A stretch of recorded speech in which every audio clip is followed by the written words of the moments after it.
Hello! My name's Justin DeClue, and I'm here today with Will Sloan. And you're listening to the shocking Important Cinema Club. And yes, it's Shocktober, and we're talking about things that are truly skin-tingling and maybe arousing as well.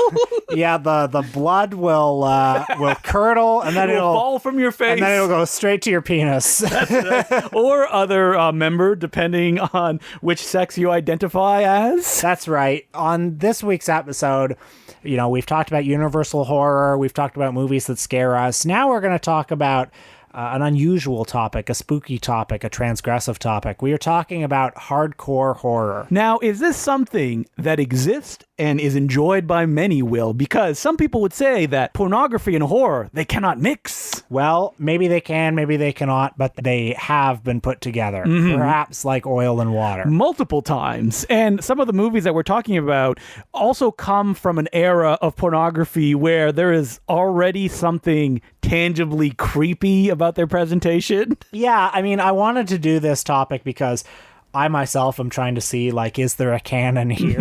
I don't know if this has really been canonized as a genre as such. Or that it has, big fans. And we should specify we only watched American horror pornography because if we traverse into, even just European, we're dealing with Jeff Franco, we're dealing with all sorts of other D'Amato. folk. Japan has all sorts of weird stuff, too. So, yeah, we are sticking to an American context, mostly a heterosexual context as well, although one movie has some exceptions in it. And while I was taking notes, I was like, man, a lot of movies that we would tackle when we're talking about the subject, we've already spoken about the directors, like Roberta Findlay, A Woman's Torment, Gerard Damiano, The Memories Within Miss Angie, Sean Costello, Forced Entry. Those would all be considered horror porns. That's true. And A Woman's Torment, probably the best one. Definitely. Out of all the ones we're going to talk about today. But, I did want to talk about this subject because there are a number of films that I think are interesting here. And, there are two very strong taboos in cinema, and that is the depiction of actual sex and actual death. These are things that are usually only simulated because to depict the real thing is to transgress some kind of boundary that the audience is not comfortable with.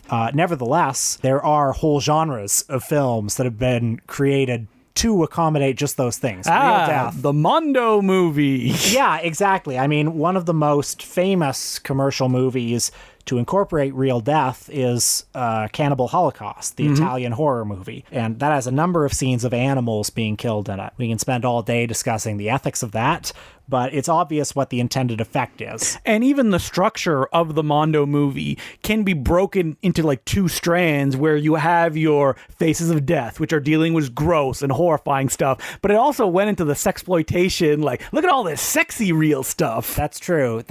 Yeah, there's the Mondo movies, and the Mondo movies and the Italian cannibal movies and stuff like that, they, there is some overlap. Yeah, sometimes you get your sexy and you get your snuff, even though it's simulated, in something like Emmanuel and The Last Cannibal. Or Emmanuel in America also. Emmanuel in America, yeah, that's what I was thinking of. But in Cannibal Holocaust, you see that turtle get chopped up early in the movie, and what Ruggero Deodato is saying to you is, anything can happen in this Look film. at this! Anything can happen. We have just broken one of the taboos. We've shown you a thing die, so who knows what's going to happen. And I think the horror porn movies kind of do something similar.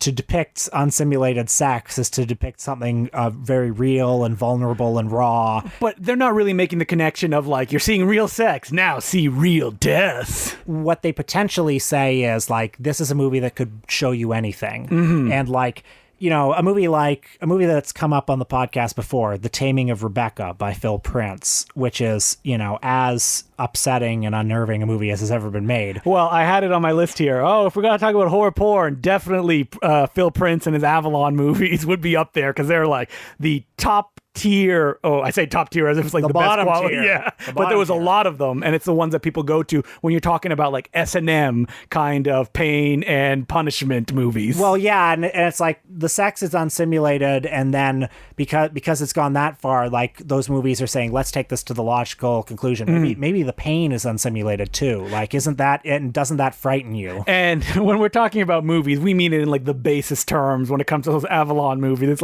these are just the goods. That's all we're giving you. Nothing else. Well, You can make an argument that some auteurs did work on those films, like Sean Costello. I don't know if I can make an argument for The Taming of Rebecca, but I would like to try. Well, The Taming of Rebecca, we could separate that one from the other million films they made. I sent Will like a little poster that said 36 hours of Avalon Phil Prince Productions. The ones we're here to talk about are mostly pretty fun and pretty goofy. I didn't want to make people watch The Taming of Rebecca by Phil Prince. Didn't want to make you watch it. But I do think that these movies do use unsimulated sex in such a way as to sort of unnerve you or to throw you off or to create this climate of saying anything can happen in these movies. These movies are insane. This is something that the use of unsimulated sex can signal. When we talk about these movies, we also have to consider the context that they were made, which is that when you're making a hardcore porno, you have as little resources as possible to make a movie or do anything dramatically compelling because it has to be shot in a couple days and put out there because it is considered a very disposable genre of movie. Yeah, now these movies, some of them that we watched are only separated by a few years, but those few years represent huge shifts in how these movies were made. So Widow Blue is one of them from 1970. One of Will's top 10 movies of all time. Yeah, it's on my Sight and Sound ballot. But no, that one is 2 years before Deep Throat. This is very early on. This is the Wild West. There are no rules and regulations. This is, for a listener of this podcast, should consider as something weird films. Because when I was watching, I was it's like a something weird title. It's before Deep Throat. The kind of text hasn't been laid down. Anything goes. But you're going to see a lot of sex. Yeah, and then later on, certain rules and regulations, even if they weren't officially mandated, by the Hardcore Pornography Board. But there did eventually, in the mid to late 70s, come this understanding, look, if you want your movie to play on 42nd Street, it has to have these elements. It has to have this number of scenes. It has to have this number of money shots, etc. And don't put any gay stuff in this. Which is not the case with Widow Blue, a.k.a., and I think it should have been gone by this title, Sex Psycho. Love that title. But Widow Blue is directed by one Walt Davis, who made a handful of very strange erotic movies in the early 70s. I could not find any more information on Ride a Cockface from 1973. He made maybe my favorite Johnny Wad film, The Danish Connection. Wait, who is Johnny Wad, Will? Well, he's the signature character of John C. Holmes, the 13-inch porn star, the inspiration for Mark Wahlberg's character in Boogie Nights. John Holmes you will see in Widow Blue. Young John Holmes. So Walt Davis, though, is the director of this film, and this is a guy who merits further study. This is a guy you folks should be aware of. Has there been more written about him? Because I found one article when I was looking online for that, Walt Davis hit. Vinegar Syndrome did dedicate a disc to his work, but without any contextual special features. Which is too bad, because I would love to know more about him. Those 3 films, including Evil Come, Evil Go, is his other big one. Which is a softcore film. That's right. As is The Danish Connection. Just very strange movies. And he is in Widow Blue in the film's gay sex scene. So I will attempt to summarize the plot. And please understand that... Take us beat by beat through every sex scene. I mean, one of the things I love about Widow Blue is just the bizarre dream logic that it has. It feels like a sort of nightmare. It is also, people should know, 92% sex scenes. Yes. So you prepare yourself for some disappointment. I have brain damage, so I enjoyed it. So I want to take us back. When did you first see this movie? Probably when Vinegar Syndrome put this set out. Yeah. It feels like one, though, you would stumble upon at Suspect Video going through the bin. I wish and I you're did. like, oh, what's Widow Blue? I wish I had stumbled upon this without any contextualizing information, but it has continued to haunt me over the years. In fact, I think I rented it from Suspect Video on that Vinegar Syndrome disc. And like the Ring video, you keep trying to put it on everybody that you meet. I know. You're like, you gotta watch Widow Blue. I know. I went on the Sleazoids podcast a few years ago and made them watch this. I can't believe you made them watch that. King move. So, Widow Blue, take us through the plot. Okay, so there are a lot of characters. You've got Eva Blue. She's the titular Widow Blue. She's a pretty crazy woman. She's played by Susan Westcott. Her husband, Jerry, is having an affair with her brother, Marshall. So Eva and her friend, Nick, break in on Jerry and Marshall having gay sex. Now, this happens half an hour into the movie. That's how little plot this film has. And the style could be described as Andy Milligan-esque, Yes. where it seems to take place mostly in one room with everybody pressed up against it. And the camera's kind of floating around. Very Ho Exactly. Xiao Shan. Yes, exactly. But folks, they walk in on Jerry and Marshall having sex, and what do? They decapitate Jerry. I can imagine this being shocking to anyone sitting in a movie theater, just, getting their jollies off when suddenly this H.G. Lewis style gore happens. And, well, that's not even the first shocking thing that happens, because the movie opens with just straight sex. straight then sex, it jumps to gay hetero sex. sex. And then it cuts to two people, like, under the covers. You hear them moaning. Covers come up. It's two men. Holy shit, it's two men having sex. What did the audience do at this point? Would this be a movie that would play in gay theaters? I'm curious to know what the lineage of it was. Now, on Wikipedia, which is not reliable at all, it says it was never released, which I don't believe. It had to have been released somewhere. It had to have played somewhere. But it says that people didn't want to play this movie, which I believe. Yes, I believe that, because theater goers in 1970 were probably like, what the heck is this? Which audience do we sell this to? So anyway, Eva, Nick, and Marshall, they're all thrilled that they've committed this murder. They're trying to get rid of Jerry's corpse, and then they just start fucking and sucking in various combinations. Eva, in particular, has just gone insane with delight. She starts filleting the corpse.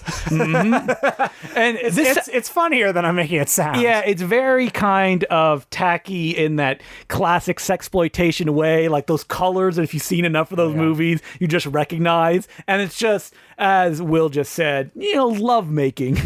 Endlessly. There's that great part where the phone rings and they're like, oh, don't answer the phone. And then the phone just keeps ringing as the scene goes on. And you realize, oh, that's an actual phone ringing at wherever they shot this. So the thing that you kind of respond to when it comes to Widow Blue is that, like, anything goes feeling that, like, there's violence, there's gay sex, there's like a giant orgy that happens at the end of the movie. Yeah, and it feels like a bad dream. There's this dream logic where they're trying to dispose of this corpse after they've had all this sex because they've been so excited from having murdered this guy, and then their swinger friends show up, one of whom is played by John Holmes, and the swinger friends are like, hey, why don't we come in?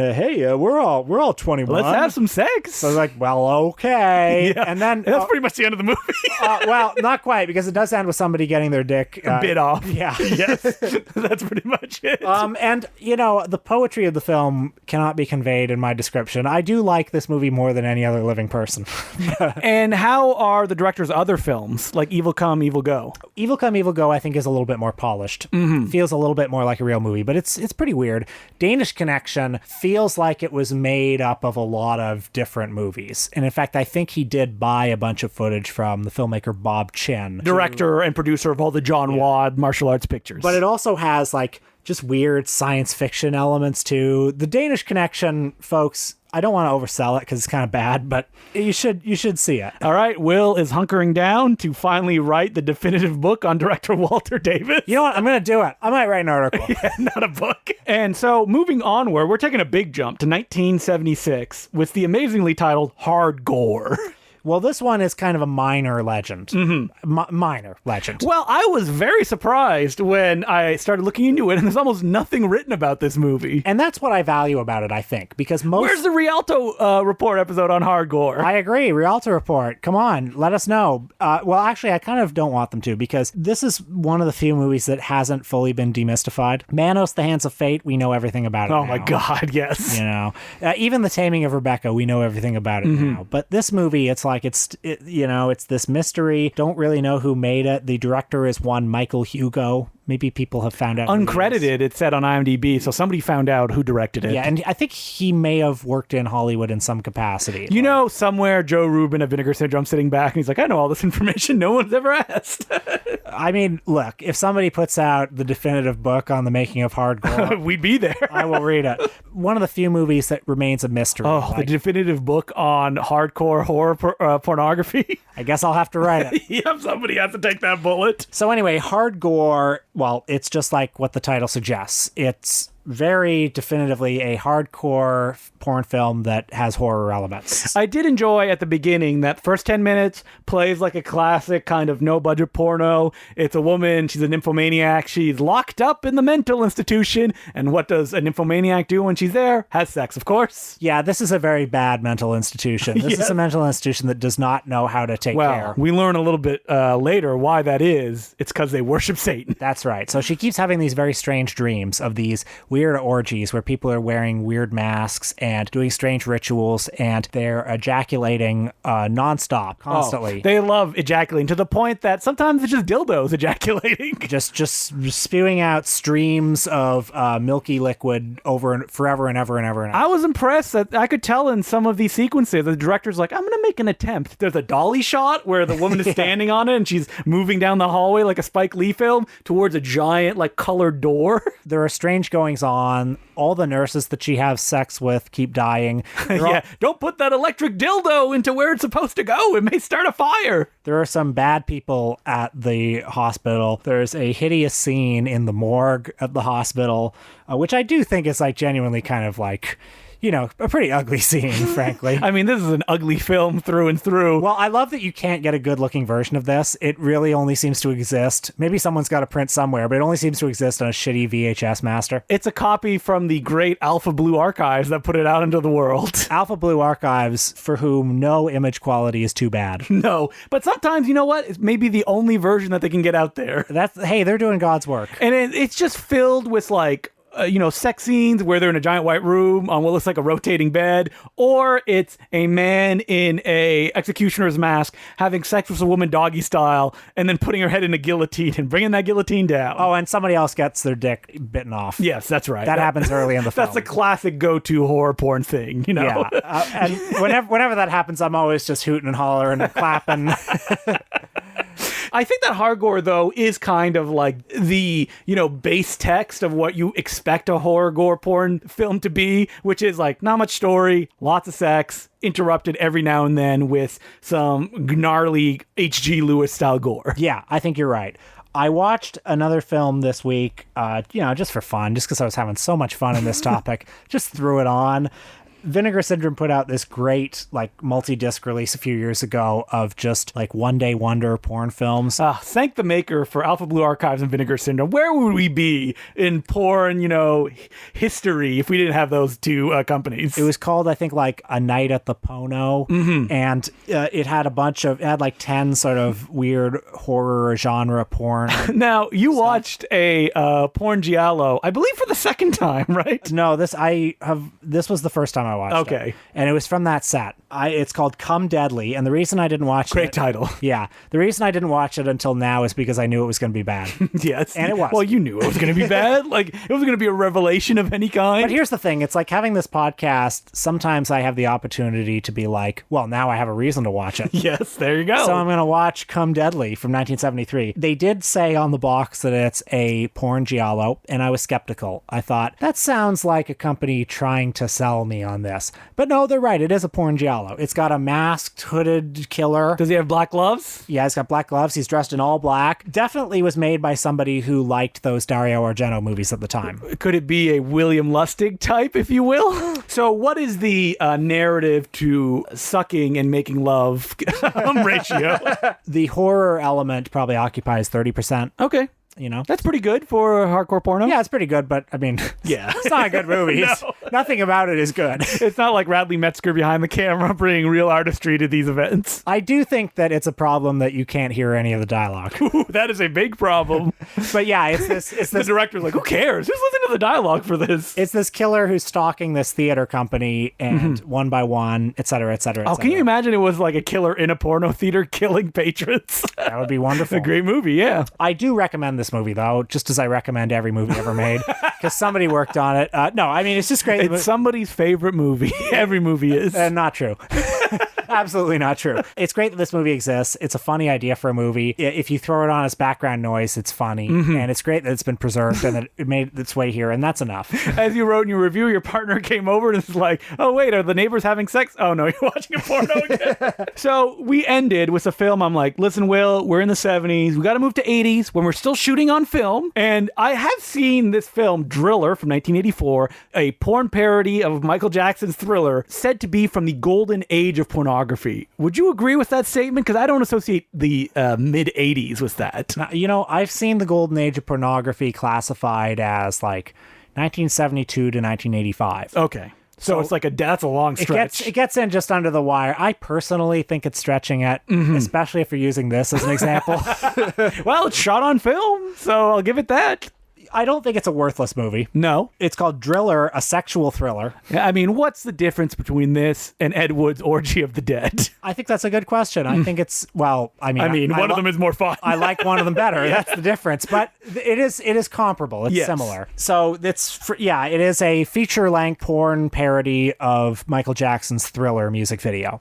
Now, it was directed by Joyce James. Oh, really? Yeah, not the real name of the director, but I was interested to learn, thanks to the Letterboxd review of Evan Purcell. I apologize if I said that name incorrectly. He is an amazing film historian who's currently saving some gay horror pornos that he's screening one in New York, isn't he, soon? Yeah, that's right. On October 29th and 30th, he's showing this movie called Sex Demon, which is a gay horror porn from 1975, which has been lost for decades. He's showing that at the Spectacle Cinema in New York. Oh, we love the Spectacle Cinema. They also hosted a bunch of Motown movies, too. I should also say that Evan runs a great podcast through the history of gay pornography called Ask Anybody. Would highly recommend checking that out. And I'm glad that he as well is out there saving those films, which I hope a company like Vinegar Syndrome eventually puts. They gotta, right? Well, Vinegar Syndrome has, I think maybe with him in collaboration, I'm not sure, but they've scanned some lost gay porn movies and they've put them up on hotmovies.com, so you can. Do you think they haven't put them out on DVD and Blu-ray because they're there's not a market for it? I think so. I mean, they have put out some gay porn movies. Us, we'll buy it. Throw a bunch of special features on there. We'll be there like grease lightning. Look, I will take any kind of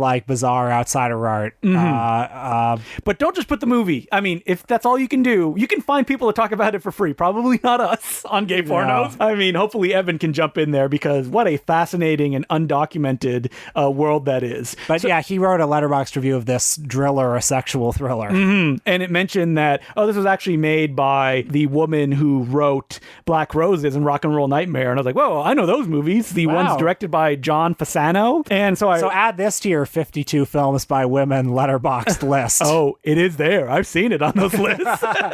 And so Cindy Surreal is her name. And she is the one who directed this film. And I found an article about the making of the film. And I also learned that our guy, Roger Watkins, director of Last House on Dead End Street, and a lot of horror-tinged hardcore pornos as well, like Corruption, was involved in some way on this 4-day production. That's right. Roger Watkins was the production manager. So us Watkins heads, we're looking for the that Watkins does. Even though in the interview with Cindy, she's like, I would look around and Watkins would just be gone. So he wasn't really that much of a help. Well, he famously hated making porn films, and he would sort of channel his contempt for pornography into his movies. And I mean, Driller is a very unsexy film, so... Yeah, very unsexy. It starts with a bunch of people in a theater, aka the warehouse where they shot the entire film, and there's a Michael Jackson impersonator singing a original song, I believe. You'd never know. A pop star named Mr. J. So Mr. J! The Joker. Everybody loves him. That's right. The movie kind of picks up where the Thriller music video left off, where there's this young woman who's a super fan of Mr. J, and he shows up in his werewolf guise with a big werewolf cock. Yes. And he takes her to this strange dream world where there are these orgies. It's on some kind of castle cemetery set with a lot of smoke, dry ice machine going really heavy. Yeah, they waited for the senior class or whatever high school they shot out to move out, and they kept the Halloween decorations up so they can go in and shoot it. When I compared it to Orgy of the Dead, I did so because once they get to this into set, no more plot. It's just people having sex one after the other. A lot of vibes, though. Yeah. Okay. Bad vibes. Yes. Well, I mean, you weren't into the like golden dildos that are like pulsating that they're using. I'm gonna give this movie some credit because it is genuinely unpleasant. It's genuinely not fun to look at or watch. What? You didn't like the Quasimodo looking fellow that like talks like Peter Lorre? He's like, yes, do it. I did not like him. He had hideous, ugly makeup. Yes. Like Toxic Avenger-esque, I said. Yeah, disgusting. And I kind of want to cut the movie some slack for that almost because it, in a weird way, it doesn't pander. No, it doesn't. It's so ugly and unpleasant. It's for people, I guess, who like this kind of horror and sex. You get it on screen. It's right there. It's like some of those movies that came out a few years ago, like, you know, Seinfeld, a Triple X parody or stuff like that. Those are basically just porn movies that have, like, ordinary porn movies with a tinsel of, oh, there's a guy dressed like Kramer. Yeah, there's a guy that's Kramer that's having sex with, I don't know, Jerry. And when, I've never seen those movies. No, and when the sex scene starts, it's just a normal sex scene. It's not like bow, chicka, bow, bow, bow, as like the sex scene's going on. Well, in this movie, Driller, it's just this constant nightmare world of people in awful makeup with the dry ice machine going and this heavy, omnipresent fake Michael Jackson score. And it always keeps cutting back to like the fake Michael Jackson and like women like dancing. There are okay, what I also like about this movie is the dance numbers are so bad. Well, you know that they made it up on the spot, and that's all they had to go for. I mean, they're good for bad dance numbers, but they're still bad. And the movie does have kind of a vibe of like, this is the Be Kind Rewind version of the Thriller music video. Yes, that's right. But with more werewolf cocks in it. It does have a certain atmosphere, this film. Like it has a heavy, bad atmosphere. I mean, it is definitely not something I would throw on at a Halloween party. Unless I want people to leave. I don't know. There was one Halloween party where you famously threw on Ernest Scared Stupid, hoping we would all leave. That's not true. I just wanted to watch Ernest Scared Stupid. Oh, okay. Yeah. Wow, another you built myth. that in your mind. Another myth punctured. I mean, who doesn't love Ernest Scared Stupid? I mean, after that viewing. I mean, after that Ernest marathon, it's like sweet golden nectar compared to the late period Ernest movies. But back to Driller. It's not very good. No, but you know, there's monsters, they're having sex. That's pretty much all it is. I'm glad it exists. It's funny that it exists. It's funny. This movie has a very, very, very small but real place in the cultural imaginary. That's true. Just as like a lot of people just sort of know, oh yeah, there was that porn parody of Thriller.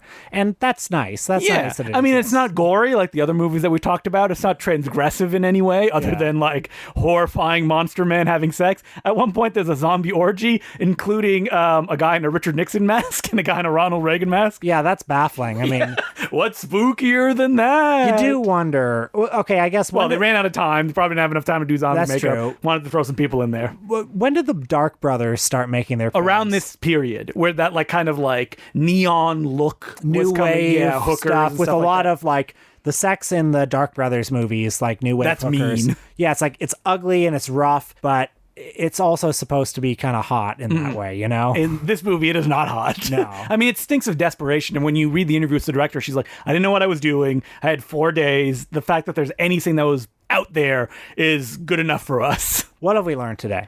Horror and pornography. Mostly, you know, making love more than anything else than the horror part. Well, I guess we learned no lessons then. Is there a canon, though, that could be made? Because if we put in the other movies that I mentioned at the top of the podcast, like the Roberta Findlay ones, and the Sean Costello ones. I did make a little bit of a letterboxd list. Oh, did you? Yes, I made a letterboxd list called Hardcore Horror that collects a number of these movies, and I'm hoping we have one listener out there who's brave enough to watch every single one of these.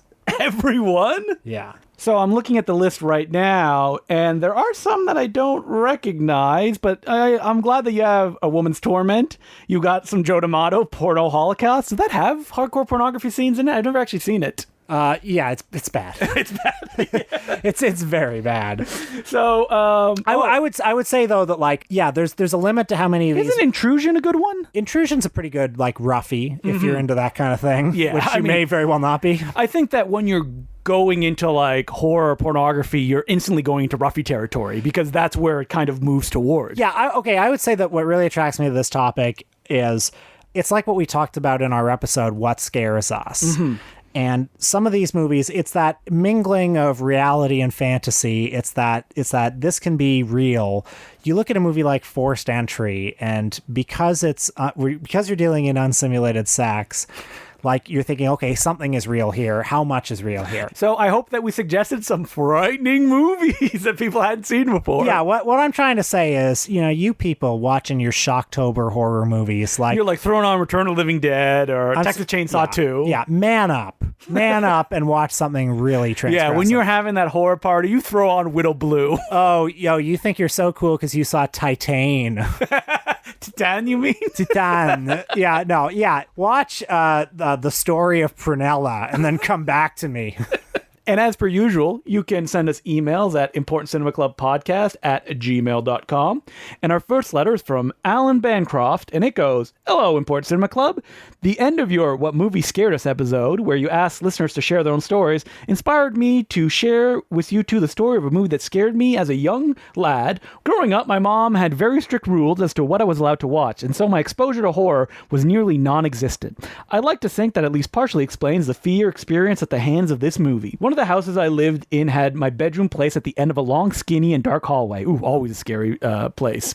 Whenever I would wake up late at night needing a drink of water, I had to make the long journey through the claustrophobic darkness out to the kitchen, passing through the living room immediately upon exiting the hallway. That is a long way to traverse as a kid. Yeah. No wonder you'd be scared. One night as I emerged from the hallway, the light of the television greeted me as my father laughed from the couch. As my eyes rose to meet the television, I was confronted with the image of a rabbit, but not just any rabbit. This rabbit had, as some might say, nasty big pointy teeth. Yes, this rabbit was a rabbit from Monty Python and the Holy Grail. The image of it beheading men covered in blood mortified me. Should this scene have given me nightmares for months to follow? Probably not.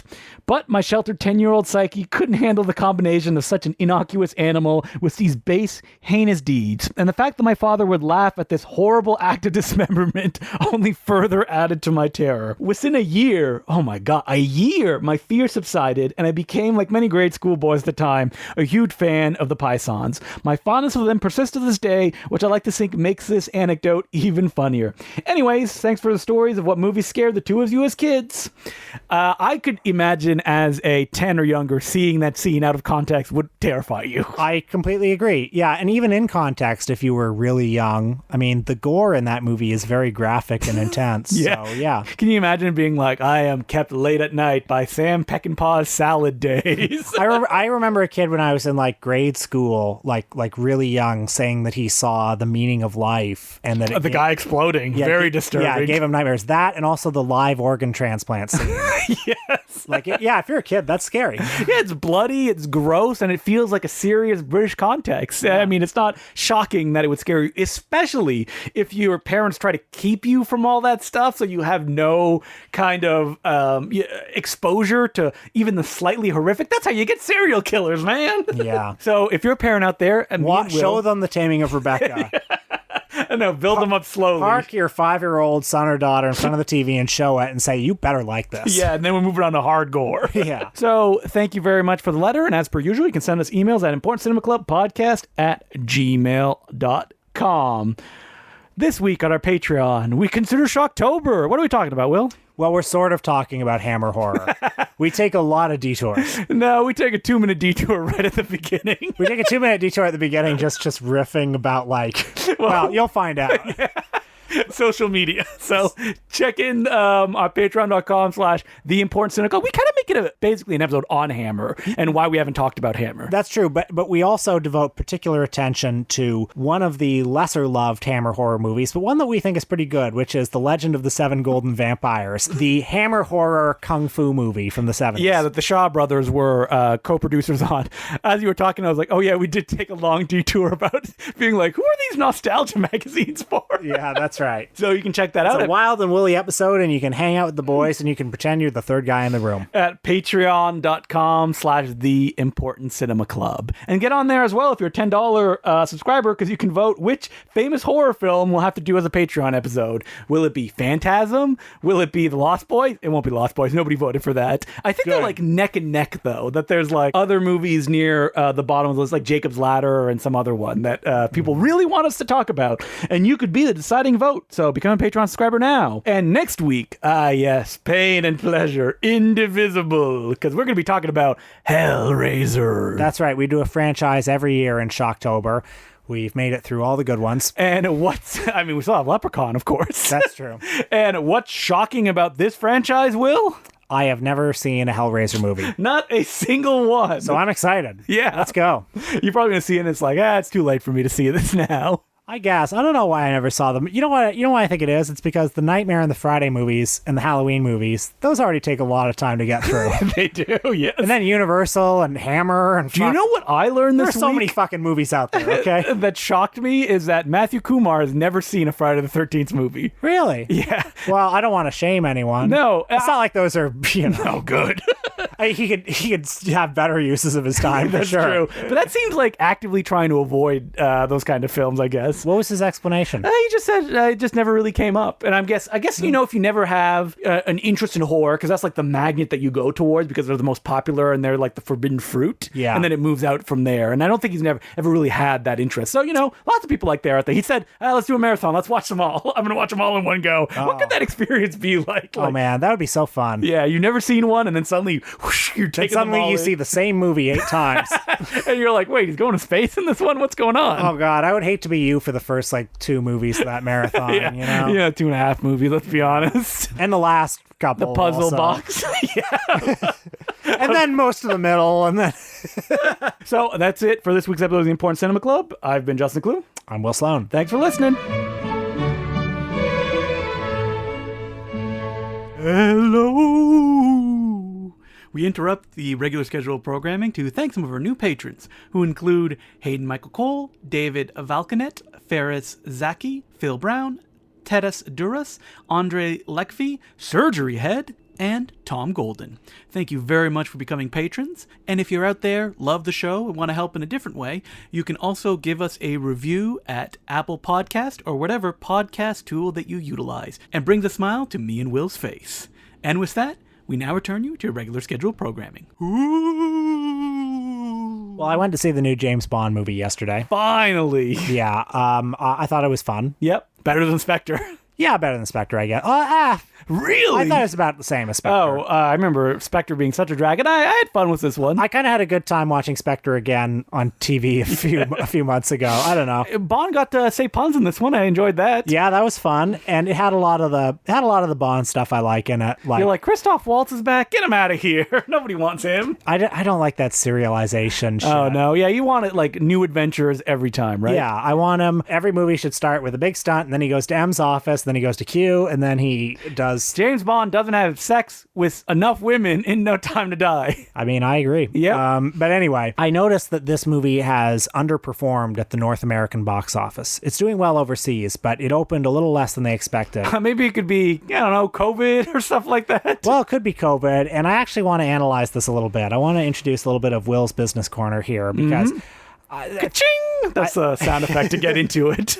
I think there's a little bit of a sense of people are unsure to what extent people are comfortable going back to theaters because a movie like Venom comes out, unexpectedly makes $90 million in its opening weekend. But that's a bit of an aberration. There are so many other movies that have underperformed, and maybe it's because they've been premiering on streaming at the same time. I think that has a lot to do with it, like, yes. The Many Saints of Newark, or Cry Macho, or Space Jam 2.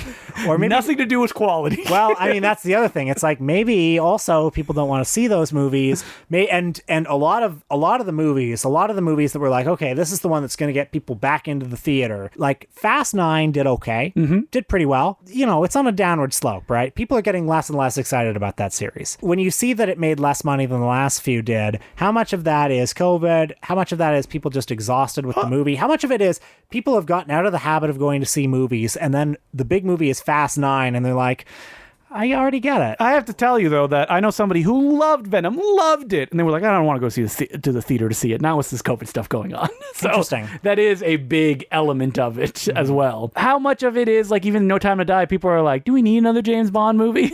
Well, yeah, I mean, when Skyfall came out... It's going to be better than Quantum of Solace, we promise. Well, Skyfall... I don't know, it caught the zeitgeist in such a way. It was just like this phenomenon when it came out. It was the biggest Bond movie in 50 years. Not me. I remember seeing it opening day, and I was turned away because they said, oh, sorry, that says that it's midnight on Friday, that's actually, the night before. And I was like, me and my friend were like, what? And there was like a bunch of us. That happened to me too when I tried to see the last Star Wars movie. By the way, I fucked it up. Yeah.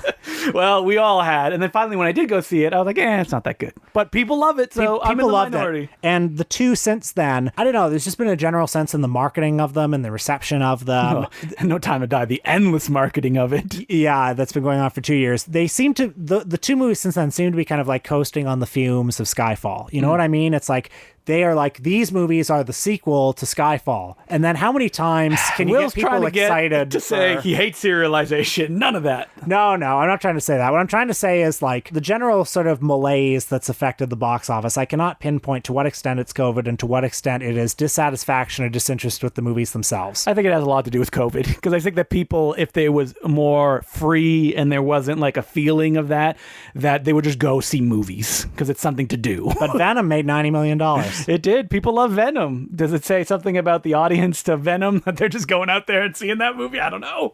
I saw it opening day, so, and I didn't like the first Venom. Did I have fun with the second one? Yes, I did. Okay. But you did say that No Time to Die is doing pretty well internationally, where they have COVID a little bit more under control. Yeah, I guess so.